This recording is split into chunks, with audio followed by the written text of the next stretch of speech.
ओम श्री विष्णवे नमः। श्री पुराण पुरुषोत्तमाय नमः। दोस्तों, अनादि काल से लेकर आज तक असंख्य यज्ञों का बहुतायत में आयोजन किया जाता रहा है। शुद्ध अंतर्मन और निष्काम भाव से किए गए किसी भी अनुष्ठान और पूजा अर्चना का लाभ निश्चित रूप से मिलता है। यज्ञ में दी जाने वाली आहुतियों से पर्यावरण संरक्षण की राह आसान होती है। वातावरण शुद्ध होता है तो प्राणियों को कई प्रकार की बीमारियों से भी रक्षा होती है। हिंदू धर्म में यज्ञ की परंपरा वैदिक काल से चली आ रही है। हिंदू धर्म ग्रंथों में मनोकामना पूर्ति तथा अनिष्ट को टालने के लिए यज्ञ करने के कई प्रसंग मिलते हैं। रामायण व महाभारत में ऐसे अनेक राजाओं का वर्णन मिलता है जिन्होंने अनेक यज्ञ किए हैं। यज्ञ का दूसरा नाम अग्नि पूजा भी है। यज्ञ से देवताओं को प्रसन्न किया जा सकता है, साथ ही मनचाहा फल भी प्राप्त किया जा सकता है। ब्रह्मा जी ने मनुष्य के साथ ही यज्ञ की भी रचना की और मनुष्यों से कहा, इस यज्ञ के द्वारा ही तुम्हारी उन्नति होगी। यज्ञ तुम्हारी इच्छित मनोकामनाओं आवश्यकताओं को पूर्ण करेगा। तुम यज्ञ के द्वारा देवताओं को पुष्ट करो और वे तुम्हारी उन्नति करेंगे। धर्म ग्रंथों में अग्नि को ईश्वर का मुख माना गया है। इसमें जो कुछ खिलाया जाता है अर्थात आहुति दिया जाता है, वास्तव में वह ब्रह्म भोज है। यज्ञ के मुख में आहुति डालना परमात्मा को भोजन कराना है। निसंदेह यज्ञ में देवताओं की आवभगत होती है। धर्म ग्रंथों में यज्ञ की महिमा खूब गाई गई है। वेद में भी यज्ञ का विषय प्रमुख है। यज्ञ से भगवान प्रसन्न होते हैं। हवन यज्ञ का छोटा रूप होता है। किसी भी पूजा अथवा जप आदि के बाद अग्नि में दी जाने वाली आहुति की प्रक्रिया हवन के रूप में प्रचलित है। यज्ञ किसी खास उद्देश्य से देवता विशेष को दी जाने वाली आहुति है। इसमें देवता आहुति, वेद मंत्र, ऋत्विक, दक्षिणा अनिवार्य रूप से होते हैं। हवन हिंदू धर्म में शुद्धिकरण का एक कर्मकांड है। कुंड में अग्नि के माध्यम से देवता के निकट हवि अर्थात भोजन पहुंचाने की प्रक्रिया को हवन कहते हैं। हवि, हव्य अथवा हविष्य वह पदार्थ है जिनकी अग्नि में आहुति दी जाती है। हवन कुंड में अग्नि प्रज्वलित करने के बाद इस पवित्र अग्नि में फल, शहद, घी, लकड़ी इत्यादि पदार्थों की आहुति प्रमुख होती है। दोस्तों, सर्वप्रथम सृष्टिकर्ता ब्रह्मा जी ने यज्ञ किया, लेकिन क्यों किया यज्ञ और यज्ञ की तैयारी कैसे की? यज्ञ में क्यों दी जाती है आहुतियां? यज्ञ की रचना किसने की? यज्ञ और हवन में क्या अंतर है? दोस्तों, किस देवताओं को क्या क्या काम उन्होंने सौंपा, आइए जानते हैं इस पद्म पुराण की कथा में। हमारे इस वीडियो में अंत तक बने रहें, क्योंकि मैं आपको श्लोक सहित यह कथा सुनाने जा रहा हूँ। दोस्तों, पद्म पुराण के सृष्टि खंड अध्याय 16 के प्रथम भाग में गंगा पुत्र भीष्म द्वारा पुलस्त्य ऋषि से पूछे गए प्रश्नों का वर्णन पिछले भाग में आपने सुना और देखा। अब हम दूसरे भाग में पुलस्त्य ऋषि द्वारा दिए गए उत्तर का वर्णन कर रहा हूँ। दोस्तों, आगे कथा सुनने से पहले अपने इष्ट देव अथवा जिस भगवान या देवी देवता को मानते हैं उन्हें नमस्कार कीजिए। पुनः त्रिदेवों को नमस्कार कीजिए। दोस्तों, पुलस्त्य ऋषि बड़े धैर्य के साथ भीष्म जी का प्रश्न सुना और उन्होंने उत्तर भी उतने ही शानदार तरीके से देते हुए इस प्रकार बोले। श्लोक संख्या 40 में पुलस्त्य ऋषि कहते हैं, ब्रह्मा जी के विषय में आपने बहुत बड़ा प्रश्न किया है। मैं अपनी शक्ति के अनुसार उन सबों का उत्तर दूंगा, इसे आप सुनिए। 41वें श्लोक में उन्होंने कहा, उनके हजारों चेहरे, हजारों आंखें और हजारों पैर है, जिनके 1000 कान और 1000 हाथ है। वह अक्षय है, हजारों हजार जीवों के परम स्वामी, अनंत प्रदान करने वाले, अनंत जगत के मूल कारण, अनंत भुजाओं वाले अव्यय पुरुष को आप पूछ रहे हैं, जो स्वयं ही हवन है, सवन है, प्रसाद है, पुजारी है, समस्त यज्ञ पात्र है, पवित्र है, वेदी है, दीक्षा है, चरु है, शुभ है अर्थात सूक, होम, अवभृत, प्रोक्षणी, दक्षिणा का धन, अर्धवर्यु अर्थात साम मंत्रों का गान करने वाले, ब्राह्मण, सदस्य, सदन अर्थात यज्ञ मंडप और स्वयं ही उपवेशन है। वे युग अर्थात यज्ञ स्तंभ, समिधा भी वही है, कुश भी वही है, चम्मच भी वही है, उखली भी वही है, प्रागवंश यानी पत्नीशाला भी वही है, यज्ञ स्थल, पुजारी तथा बंधन स्वरूप है। छोटे तथा लंबे स्थावर पदार्थ, प्रायश्चित, अनेक प्रकार के अन्न, स्थंडिल और स्थंडिल के कूश, मंत्र, यज्ञ, आहुति, अग्नि और जीवन का स्रोत सभी एक ही है। उनकी अग्रबाहु यज्ञ अग्नि की भुजा थी और वे शुभ ज्वाला धारण करते थे। वेदों को जानने वाले विद्वान ब्राह्मण कहते हैं कि यज्ञ ही शाश्वत भगवान है। हे महाराज भीष्म, आप इस पवित्र और दिव्य कथा के बारे में पूछ रहे हैं तथा जिसके लिए भगवान ब्रह्मा जी पृथ्वी पर देवता, मनुष्य तथा दुनिया की समृद्धि करने के लिए यज्ञ किए। ब्रह्मा जी, कपिल, परमेष्ठी, देवगण, सप्तर्षिगण, महायशा त्रयंबक अर्थात शिव जी, सनत कुमार महर्षि, महाप्रभाव संपन्न मनु या अर्थात स्वयंभू मनु उस यज्ञ में आए। भगवान प्रजापति उस यज्ञ में आए। अग्नि के समान तेजस्वी भगवान विष्णु ने अग्नि को प्रज्वलित करने का काम किया। प्राचीन काल में उत्पन्न होने वाले ब्रह्मा जी जब उस कमल की कर्णिका में सो रहे थे, जिस कमल पर ही देवता तथा ऋषिगण उत्पन्न हुए, यह उन महात्मा ब्रह्मा जी का पौष्कर प्रादुर्भाव है, जिसके विषय में वेद तथा स्मृतियों के अर्थ से युक्त पुराण अर्थात पद्म महापुराण कहा जाता है। तब भगवान श्रुति के मुख वाले बाराह के रूप में प्रकट हुए। सुश्रेष्ठ भगवान विष्णु बाराह का रूप धारण कर लिए। उन्होंने अपने शरीर को जहाँ विस्तार किया वह कोकामुख नामक अर्थात पुष्कर तीर्थ है। वेद ही उनके पैर थे, खूप ही उनके दाढ़ थे, क्रतु रूप हाथ वाले, चित्ती रूपी मुख वाले, उनके अग्नि ही जीवा थी, कुश ही रोम थे, ब्रह्मा ही सिर हुआ, रात और दिन ये दोनों उनके नेत्र हुए, अथवा रात्रि के द्वारा उपलक्षित चंद्रमा और दिन के द्वारा उपलक्षित सूर्य उनके दोनों दिव्य नेत्र थे। वेदांग अर्थात शिक्षा, कल्प, निरुक्त, व्याकरण, ज्योतिष तथा छंद ही उनके कानों के भूषण थे। घृत ही उनकी नाक बना, खुक ही उनका तुंड अर्थात थुथुन और साम ध्वनि ही उनका धड़धड़ घोष था। ऐश्वर्य संपन्न वे सत्य तथा धर्म स्वरूप कर्म, वैदिक कर्म तथा विक्रम से समाहित थे।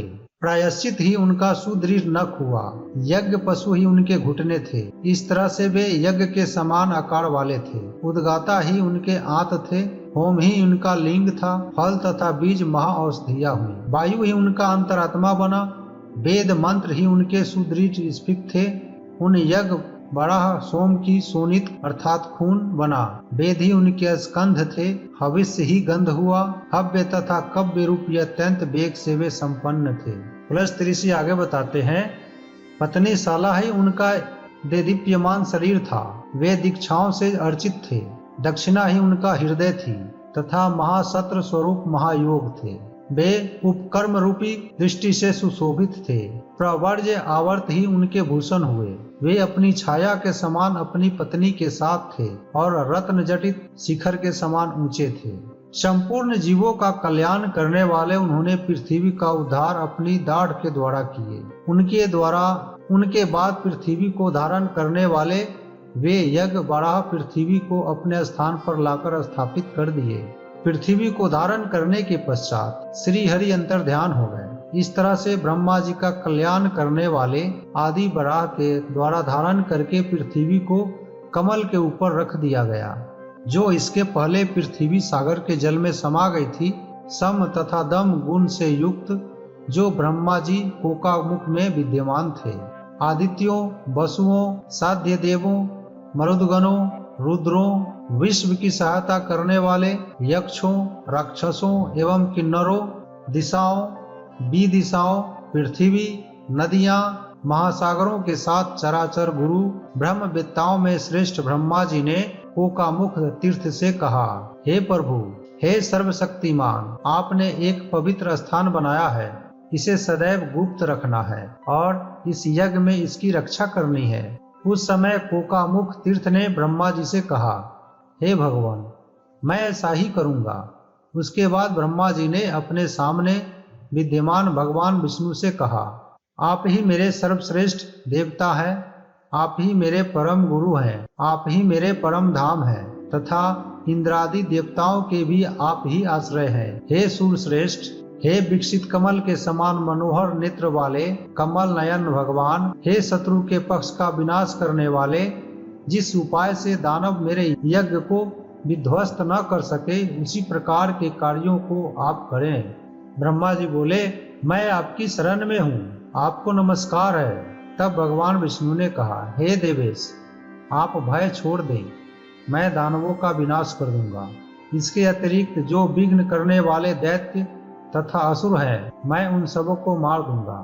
आपका कल्याण हो। इस तरह से कहकर भगवान विष्णु सहायक रूप से वहां पर सावधान होकर स्थिर हो गए और अपने स्थान पर बैठ गए।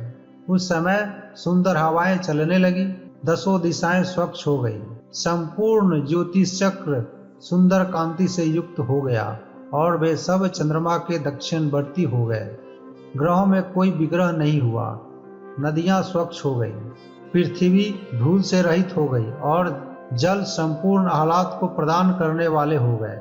नदियां अपने मार्ग से प्रवाहित होने लगी, समुद्र में किसी भी प्रकार का क्षेम नहीं था। अंतरात्मा से युक्त मनुष्यों की इंद्रियां शुभ हो गई।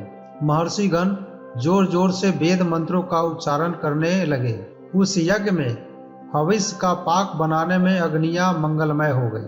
प्रवृत्ति धर्म वाले सभी जीव प्रसन्न तथा सहृदय वाले हो गए। सत्य प्रतिज्ञा करने वाले भगवान विष्णु की शत्रु विनाशिनी वाणी सुनकर सभी देवता दानवों एवं राक्षसों के साथ वहां आए। वहां पर क्रमशः भूत प्रेत पिशाच भी आए। गंधर्व अप्सराएं नाग तथा विद्याधरों का समूह भी वहां आया।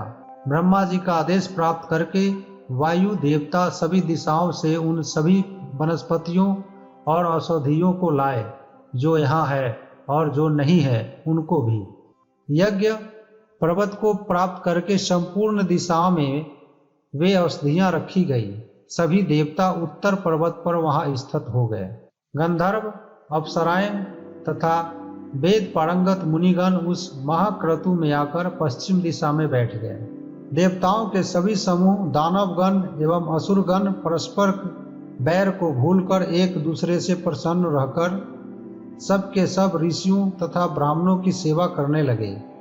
ऋषिगण ब्रह्म ऋषिगण ब्राह्मणगण देवर्षिगण अत्यंत प्रख्यात राजश्रीगण वहां उस यज्ञ में सभी स्थानों से आए। इस यज्ञ में किस देवता की आराधना की जाएगी वे इस बात को जानना चाहते थे।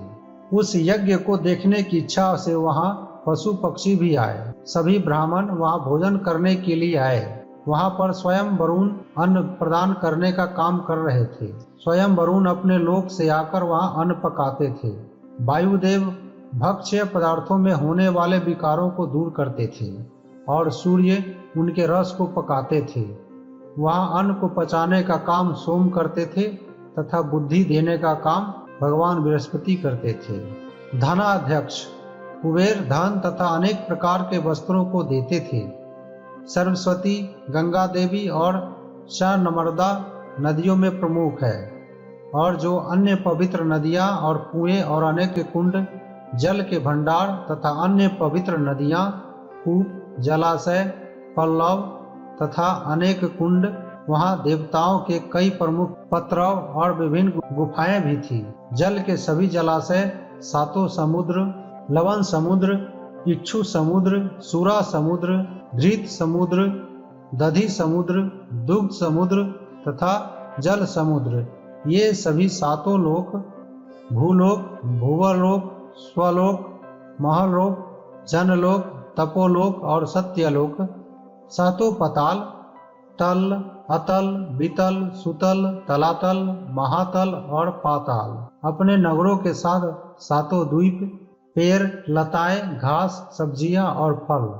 पांचवा है पृथ्वी वायु आकाश जल और प्रकाश। वे धर्म के ग्रंथों सहित सभी प्रकार के विवादों से भी निपटते थे। वेदों और सूत्रों पर भाष्य जिनकी रचना ब्रह्मा जी ने की थी। अभौतिक मूर्त अत्यंत मूर्त दृश्य और संपूर्ण सब के सब इस प्रकार किया गया ब्रह्मा जी के उस यज्ञ में आए। देवताओं के सन्निकट में ऋषियों के आ जाने पर ब्रह्मा जी के दाहिने भाग में सनातन भगवान विष्णु स्थित हो गए। ब्रह्मा जी के बाएं भाग में पिनाकधारी तथा वरद मुद्रा से युक्त शंकर जी स्थित हो गए। उसके बाद ब्रह्मा जी ने ऋत्विजों का वर्णन किया। भृगु महर्षि का वरण होता के रूप में और पुलस्त महर्षि का श्रेष्ठ अध्वर्यु के रूप में हुआ। महर्षि मरीचि उद्गाता के रूप में तथा नारद जी ब्रह्मा के रूप में वृत्त हुए। यहाँ पर जो सनत कुमार इत्यादि महर्षि थे वे उस यज्ञ में सदस्य हुए। दक्ष आदि जो वर्णहीन प्रजापति थे वे ब्राह्मण हुए। ब्रह्मा जी के समीप में ऋतबीजों ने विशेष रूप से कल्पना की। कुबेर ने उन सबों को वस्त्रों तथा आभूषणों से सजाया। सभी ब्राह्मण अंगूठी, वलय तथा मुकुटों से सुसज्जित थे। इस तरह उस यज्ञ में 16 ऋतिक हुए। ब्रह्मा जी ने सभी ऋतबीजों को साष्टांग प्रणाम पूजा की और कहा, इस यज्ञ में आप सब लोग मेरे ऊपर कृपा करेंगे। मेरी पत्नी सावित्री है, आप लोग ही मेरे रक्षक हैं। उसके बाद विश्वकर्मा को बुलाकर ब्रह्मा जी का मुंडन कराया गया। इसके बाद ब्राह्मणों ने यज्ञ के लिए विहित सभी कर्मों को ब्रह्मा जी से कराया। ब्राह्मणों ने यजमान दंपति को रेशमी वस्त्र दिया। वेद घोष पूर्वक विप्रों को देवताओं ने वस्त्र प्रदान किए। इस जगत की रक्षा करते हुए क्षत्रिय आयुध लेकर निस्थित हो गए। वैश्यों ने वहां पर अनेक प्रकार के भक्ष्य पदार्थ को उपस्थित किया। उसके बाद संपूर्ण भक्ष्य एवं भोज्य पदार्थ रस से परिपूर्ण हो गए। इस प्रकार का यज्ञ पहले न तो सुना गया था और न देखा गया था। उससे ब्रह्मा जी अत्यंत प्रसन्न हुए। ब्रह्मा जी ने इंद्र को द्वाराध्यक्ष, वरुण को रस प्रदाता तथा कुबेर को धन प्रदाता एवं वायुदेव को गंध प्रदाता बनाया। उन्होंने प्रकाशकर्ता सूर्य को तथा स्वामित्व के पद पर भगवान माधव को नियुक्ति किया। वाम पक्ष पथाश्रित सोम को उन्होंने सोम प्रदाता बनाया। ब्रह्मा जी का यज्ञ अभी शुरू नहीं हुआ था, केवल तैयारियां चल रही थी। कोई भी यज्ञ बिना पत्नी के सफल नहीं होता। इसलिए ब्रह्मा जी ने देवी सावित्री को बुलाने के लिए पत्नीशाला में सूचना भेज दी, परंतु देवी सावित्री इसके लिए तैयार नहीं थी। अतः पद्म पुराण सृष्टि खंड अध्याय 16 के तीसरे भाग में यह कथा जानेंगे। तब तक के लिए विदा। जय श्री कृष्णा, जय श्री कृष्णा।